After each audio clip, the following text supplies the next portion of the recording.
Okay, so some workout tips, some things that I've learned and that I use, and just important kind of core fundamentals that I'm going to share with you.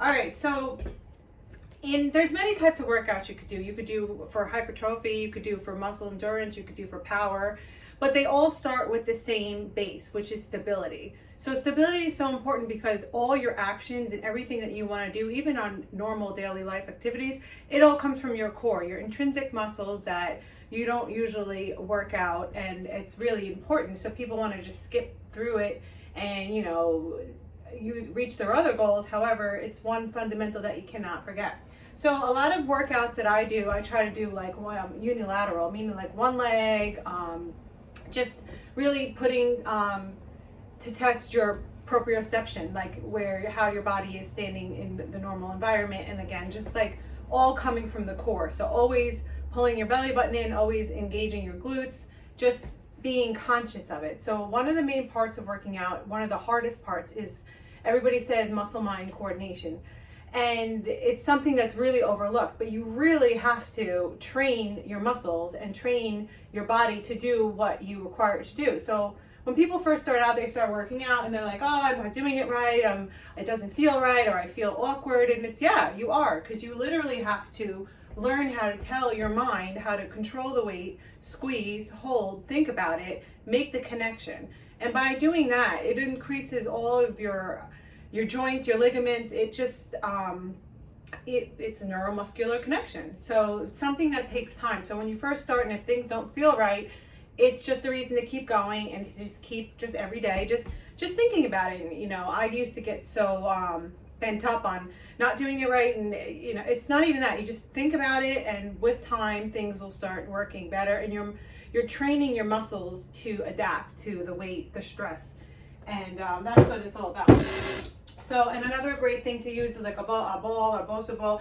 Even if you're doing like a normal, like say first an overhead shoulder press, you could do it sitting down, but that takes away all the core stability and those, like I was saying, those intrinsic muscles that you want to activate. So I always do my thing standing up, sometimes standing up on one leg, and that's just going to help with your balance. It just helps with stabilizing different muscles and just activating.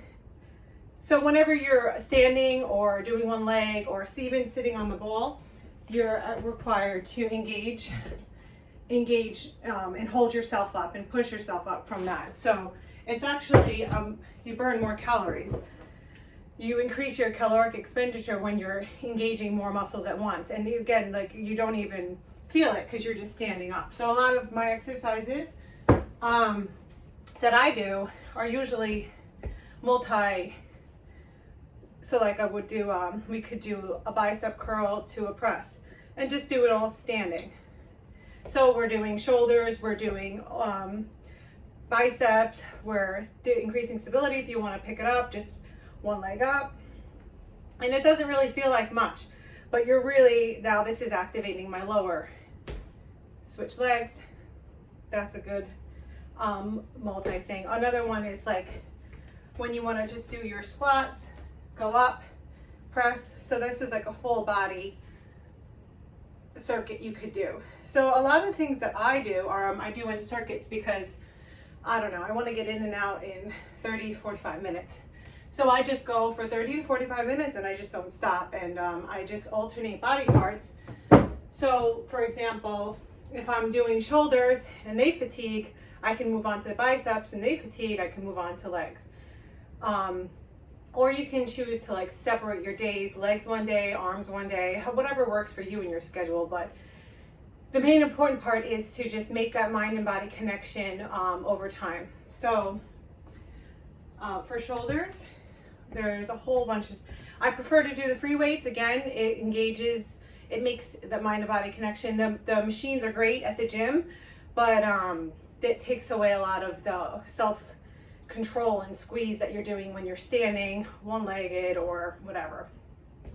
So a full body circuit would be bicep, shoulder press. And another thing about training is muscle, these are 8-pound weights. Probably at the gym I would do 12s or 10s. But another thing about training, the free weights are really great. A lot of people are intimidated by free weights. However, it's really great to make that mind and muscle connection, which is what's needed to get the adaptations that you want. So if you're not thinking and you're just pushing on it, you could be, not necessarily getting the maximum out. So by using free weights and practicing, and you could do it at home, and mirror is always great. It's, everybody's not staring at their stuff in the mirror, they're checking their form. Back to the whole intrinsic core stabilization period. That starts your basis for everything. So that's the most important part. So when you begin to train, or anytime you train, always remember the fundamentals of engaging your core, doing correct form, and not worrying about weight and reps, not yet. Also at home, every day you should be doing, you could do something. There's no excuse. You can't just, do a couple of squats just to get your body and everything stronger. Your ligaments, all of it is all connected, and when it works together, you'll get the best results in your training. Great to do also. You can just pick one leg up, skaters, touch down, up. This is I usually do this stuff for warm up. If you've ever done Insanity or P90X, they all start with this same basis. So opposite leg, opposite knee, just up and down, just warming up and engaging, engaging your legs, engaging your butt, engaging your abs. These are all good things to do at home as well. Resistance bands are great, easy. I hang mine up to my spin bike. But even, you could do engage, just engage, hold it, think about it, squeeze it, keep going, keeping back straight, always just really paying attention to your form. So for this is a shoulder workout you could do at home. I would start with a press, bicep curl press. So we'll just get a little bit of biceps too. Again, 12 to 20 reps times 4. And this is great. It strengthens everything in your rotator cuff and just gets everything activated and ready for the next. So I would do that for 4 sets, 12 to 20. And then we got lateral flies. Again, you don't need heavy weight. You just need something that's gonna strengthen. You're working on strengthening, chiseling. So this is gonna be 12 to 25. A slight lean to just engage a little bit more of the back of the shoulder. Lateral raises. So we did our up, bicep press. Next one, lateral raises. Front raises. Then we go to front raises. We're just gonna burn out the shoulders in this exercise. So again, 12 to 20 times 4. There's one you could do front and then side. I like to do that for some reason. It breaks it up more, and I feel like it's not as boring. So I'll do these for 10, which is 20. Again, this is 8 pounds. You could use 5 pounds, you could use 3, but whatever. Doesn't matter. It's just about moving, making that muscular connection and the muscular endurance. So we started with this. Then we're going to do thighs. Then we're going to do front, and lateral. And then after those reps were done, this is just front together. You put the weights together. I'll do that for 20. Just thinking about contracting the muscle, thinking about strengthening. I do ultrasound with my left arm, everybody's heart. So I work my shoulders out 3 times a week just because I'm trying to prevent injury, and I work a lot. So, all right, so then we had, usually I like to break everything up to 4. Then in this, I would also throw in some push-ups in between. Do a set of push-ups, 15 to 20 push-ups times 4, just in between, just to activate the other muscles again, so it's more of a whole upper body experience. Those are the shoulder workouts that I like. I also like the bands. If you have any bands, just pack. This is good for the rear, the back and the rear shoulders. Again, easy stuff. Really, really helps with the fundamental of keeping your core and engaging your intrinsic muscles, making them stronger while you're engaging your shoulders as well. So those are some things you could try at home. And if you like the ball as well, it's a good option if you don't feel like standing. And again, always engaging the core. And let me think. I think those are all my favorite shoulder exercises. If you have, I bring everything with me. This is a 10-pound bar. This is great. I got it, I don't know, on Amazon or something. It's 10 pounds and it's good for stretching. Sometimes I just stretch out. My brother taught me this one. But it's also really good for shoulders. So you can hit the rear.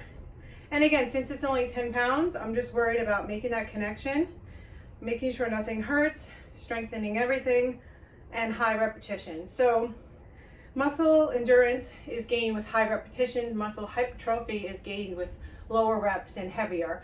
But all of it starts with stability and core. So this is a good reminder to always go back to the basics, the easy stuff that really works and is proven. So you can do back. If you have one of these bars, you can use the bands too. Front. And I usually just do burnouts. I usually blast the music, 20, 25 reps. I'm just doing higher reps, lower. Again, trying to strengthen everything and be a healthier human body system. So you can do forward, forward, push. And again, you could do these with a resistance band as well. Or you could do it with a resistance band around your legs. And again, 12 to 20 reps just to get the connection going, because the more you do something, it's called training. Just like training in dance or training in anything, the more you do it, the more your body comprehends and understands. So high repetitions, focusing on form, engaging your core. We started with bicep push. We did lateral raises. We did front and lateral raises. We did the bar. We did the resistance band, back, squeeze, squeeze. And those are some just some shoulder exercises that I love and I do, and they're fun. And anybody could do them. You could do them at home. You can do them with light weights. You can do them with heavy weights. But just remembering those tips about your intrinsic core, how everything stems from it. We could do one-legged, just increasing your balance and stability and increasing your caloric expenditure. So burn more calories throughout the day. Well, that's my shoulder workout. I do it about 3 times a week. So I hope you enjoy.